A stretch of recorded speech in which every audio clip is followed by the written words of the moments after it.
At first, I didn't believe it, but indeed, it was true. And I'm not just talking about witnessing the eclipse, I'm talking about my prediction for silver.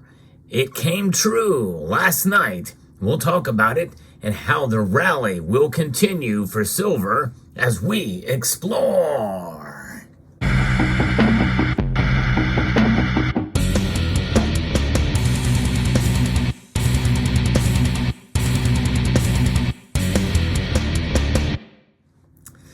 I was shocked when I got an email from Matthew Life about silver reaching $28, above $28 overnight. And I went and checked over on Kitco, and indeed it did. Now, ever since then, the price has come back down. In fact, it fell almost to $27.30, and then it climbed back up again to end out the day, mere moments before the markets close.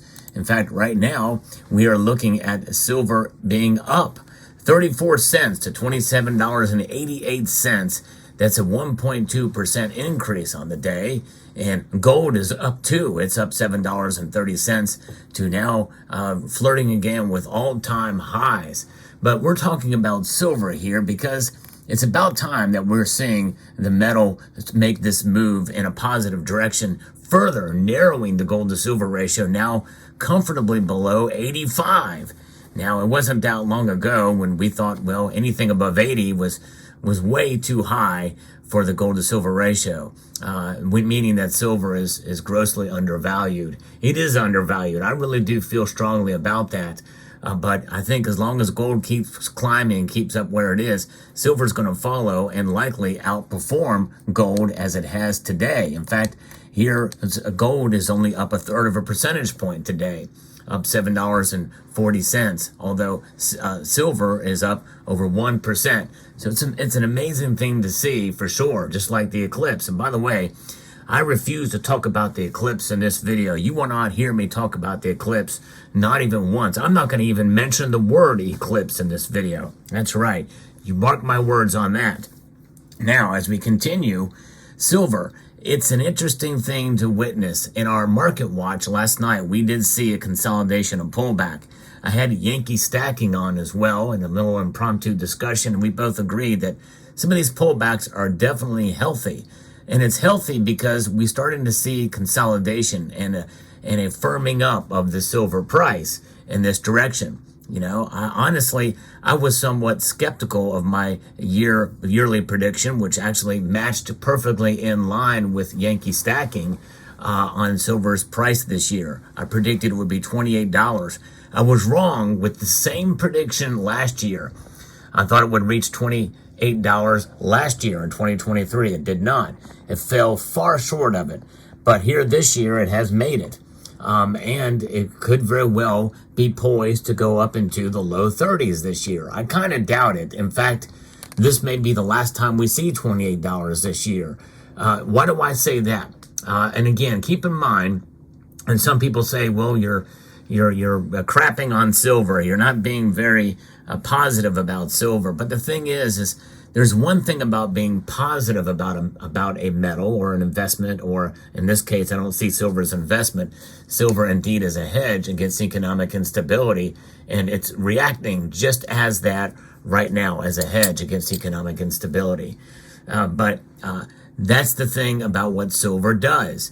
But we've been burned on silver's price. We get excited about a movement in one direction or another, and usually that's up, and then it falls right back down. It gets slammed back down. Why is that? Well, some people attribute it to price suppression. And who knows? That could be happening again. So be prepared for it. I like to be optimistic about it. Being realistic is different than being optimistic about the metal itself and what the fundamentals are of the metal. And that's why I am positive. I'm always positive about silver as a commodity and as a monetary metal. You must look at it from both ends of the spectrum, because that is the precipice for the price movement of the metal. It is based off of the fact that it is a commodity. It is an industrial metal, but it is also a monetary metal. It's a precious metal. There's no question. Now, there's a lot of silver out there, in terms of what's mined per year, especially as a byproduct of other metals. In fact, I think that kind of mining of silver is what is essentially propping up and keeping the silver market from being tough to really predict and tough to really get a good handle on, because so much of it is pulled out of the ground as a byproduct of other metals. The vast majority of it is.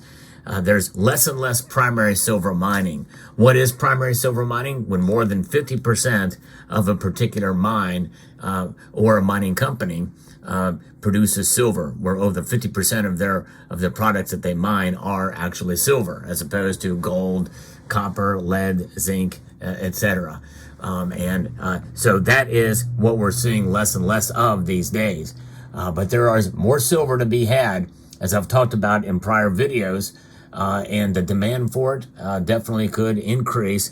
But if they get moving and get hopping on some of these other silver reserves that have been found, such as in Poland and other discoveries in other parts of the world that I've talked about on this channel, well, you can see that gap close.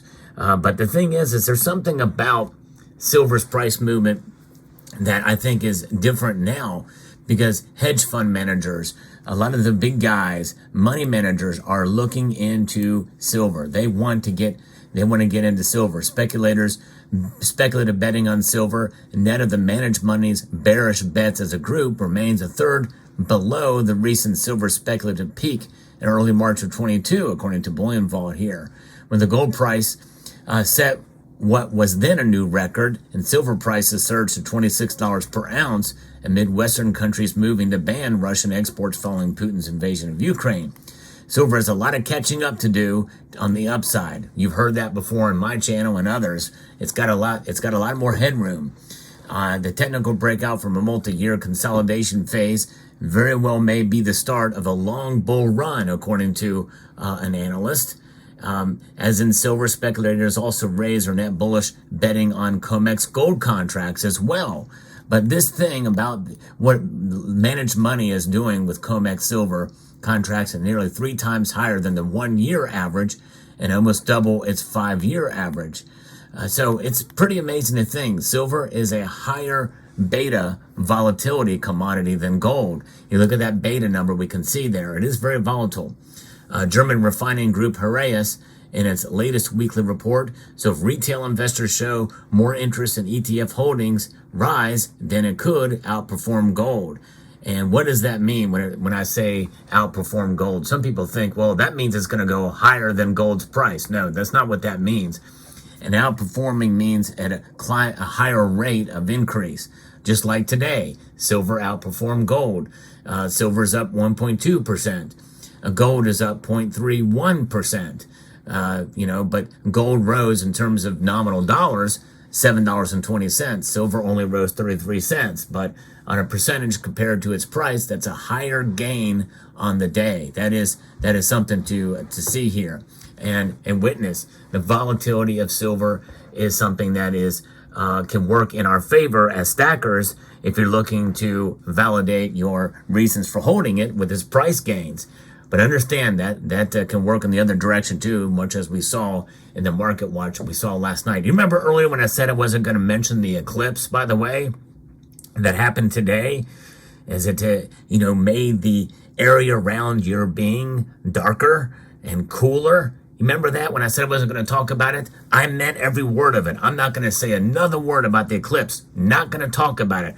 There's no eclipse talk here on this channel on this very day when the eclipse happened. I'm not going to do it. In fact, to prove to you, I want you to put in the comment section below hashtag no eclipse talk. Yes, indeed. So that you know that Salivate Metal is not talking about the eclipse. I also should not be referring to myself in the third person, so I do apologize for that.